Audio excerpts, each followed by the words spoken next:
안녕하세요. 연세편 한마디내과 소화기내과 전문의 이지은. 류마티스내과 전문의 김대식입니다. 이번 영상의 주제는 류마티스 관절염 환자는 사우나, 탕목욕, 마사지 안 되나요?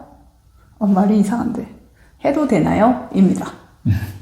네, 이제 류마티스 관절염 처음 진단 받으시면은 저희가 이제 궁금한 게 굉장히 많으시잖아요. 그렇죠. 뭐도 이제 해도 되냐, 뭐도 해도 되냐. 그렇죠. 저희가 이제 네. 앞으로의 치료 경과와 예후에 대해서 제가 이제 자세하게 설명을 드리는데 큰 병을 진단받으시니까 아무래도 그렇죠. 걱정이 많고 내가 과연 이걸 잘 해도 되나? 그런 식으로 물어보시는 분들이 많습니다. 네, 그래서 대표적으로 이제 많이 여쭤보시는 것 중에 하나는 이제 마사지 해도 되나, 그 다음에 사우나 가셔도 되나, 많이 여쭤보세요.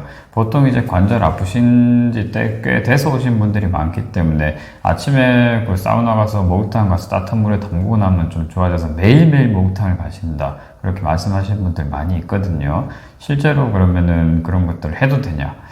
일단 결론부터 말씀드리면은 사우나는 도움이 됩니다. 이게 따뜻한 물에 들어가고 하는 것들이 관절 부종이라든지 이런 염증을 조금 증상을 완화시키는 데 도움이 되는 거거든요. 열감이 있을 때 해도 되나요? 보통 이게 초반에는 열감이 막 있다고 말씀을 하시잖아요.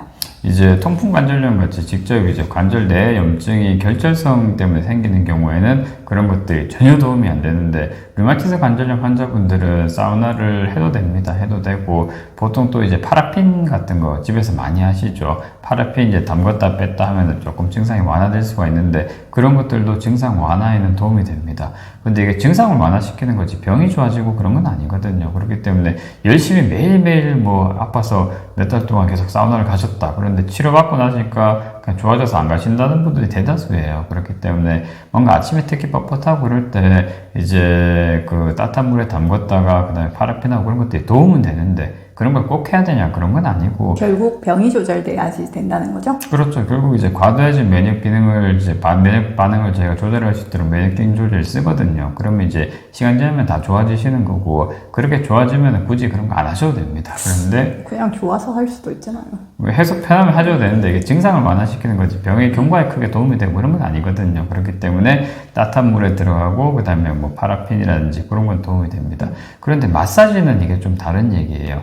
관절 안쪽에 류마티스 관절염은 보통 이제 관절을 싸고 있는 활막이란 부위에 염증이 먼저 생기는 건데 이렇게 활막에 염증이 차 있으면은 주변 힘줄이라든지 그 다음에 이게 계속 지속되다 보면은 뼈 손상 같은 게 생길 수가 있거든요. 근데 이렇게 부어 있는 상태에서 오히려 주물럭주물럭 마사지를 많이 하면 관절 염증이 더 악화되는 경우가 많습니다. 그렇기 때문에 보통 이제 아프면은 뭐 물리치료를 받으신다. 그 다음에 마사지를 받는다. 그렇게 많이 하시는데 류마티스 관절염 때문에 관절 부종이 있는 경우에는 마사지 하시면 안 됩니다. 그럼 오히려 염증이 자극되고 주변 힘줄 손상이라든지 주변 조직 손상이 훨씬 더 커질 수가 있거든요. 그렇기 때문에 맞아요. 요즘은 초음파 마사지 같은 것도 그냥 사재로 사셔가지고 하는 경우 많잖아요. 네, 그렇죠. 요즘 뭐 인터넷 상태에서 많이 파니까 파라핀, 뭐 초음파 마사지 그런 거 많이 하시는데 일단 파라핀은 도움이 될 수가 있습니다. 괜찮은데 문제는 이제 그 초음파 마사지 같은 경우에는 이게 도움이 안 돼요. 그래서 그 물리치료 중에서 보통 이제 저희가 보통 이제 아파서 주변 정형외과라든지 가면 파라핀하고 그 다음에 뭐 단파 투열기 그 다음에 초음파 마사지 같은 게 보통 문지르는 거 많이 하죠. 그런데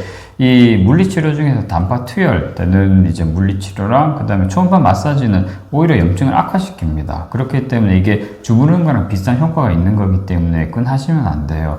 뭐 근육이 뭉쳤다 그런 경우에는 그런 마사지 도움이 되죠. 초음파 마사지 도움이 되는 건데 이렇게 류마티스 관절염처럼 관절 내 활막에 염증이 생기는 경우에는 오히려 그렇게 투과가 되는 것들이 초음파가 들어가는 것들이 염증을 악화시키기 때문에 오히려 병의 경과에 안 좋습니다. 오히려 손상이 더 커지는 경우가 많거든요. 그렇기 때문에 그런 거는 하시면 안 되고 보통 근데 손 아파서 이제 이것저것 많이 하다가 오시는 분들이 많은데 대부분 이제 그런 뭐 물리치료 열심히 하시다 오는 분들 많이 있어요. 집에 손 마사지기 있으시는 분들도 많더라고요. 그렇죠. 이거 뭐 덜덜덜 떨리고 이런 것들 많은데 그렇게 직접 자극이 되는 거는 안 좋습니다. 오히려 관절 손상이 커질 수 있기 때문에 그건 안 좋고 이제 하신다면은 말씀드린 것처럼 따뜻한 물에서 움직여주는 거. 파라핀 치료기. 그렇죠. 그런 건 도움이 되는데 꼭 하실 필요는 없고 어차피 류마티스 관절염 치료를 하면 증상 좋아지기 때문에 그런 걸 하실 필요는 없어요. 근데 만일 아침에 좀 손이 붓고 아프다 그런 분들이 많은데 이제 아침에 손이 아프면은 부으면 이제 주물럭주물럭 많이 하는 것이거든요. 풀리라고 주무르는 거 많이 하시는데 주무르면 염증이 더 자극됩니다. 그렇기 때문에 스트레칭을 그렇죠. 하셔야죠. 주무르는 건 안 좋고 스트레칭 해주고 이런 것들은 좀 펴진데 도움이 될 수가 있죠. 이렇게. 그렇죠. 늘려준 자세 그런 거는 괜찮습니다. 돌려주시는 거. 그렇죠. 그런 거는 괜찮고 주무르는 건 잼잼이도 좋습니다. 그렇죠. 제일 교섭하게. 네. 잼잼이. 아침에 뻣뻣하고 할 때 뭐 그 점점 펴주고 이런 건 스트레칭 하는 거 도움이 되는데 주무르면 오히려 염증이 더 자극될 수 있기 때문에 절대 하시면 안 됩니다. 주무르는 건 악화시킬 수가 있어요. 그래서 이제 정리하면은 사우나는 도움이 될 수가 있다. 따뜻한 물에 들어가고 파라핀은 도움이 된다. 근데 초음파 마사지라든지 그 직접 자극하는 것들 물리적 마사지. 그렇죠. 주무르는 것들은 오히려 염증을 악화시킬 수 있기 때문에 피하는 것이 좋고 가장 중요한 거는 그런 건 결국 부차적인 겁니다. 증상을 완화시킨다는 거지. 결국 가장 중요한 거는 병을 조절해서 과도해진 면역 기능을 조절하는 류마티스 치료를 하는 것들이 중요한 겁니다. 병원에 오시는 게 제일 중요합니다. 그렇죠. 치료하면 결국 좋아지는 거고 그런 거 뭐 파라핀 안 하셔도 됩니다. 안 하셔도 좋아질 수 있는 거거든요. 자, 그래서 일단 류마티스 관절염, 관절이 붓고 아픈 경우가 있으면 혼자 그냥 집에서 앓으시면서 물리치료 하지 마시고 류마티스 내과를 한번 찾으셔서 확실한 진단과 확실한 치료를 받으시는 것들이 좋겠습니다. 네. 이번 영상은 여기까지입니다.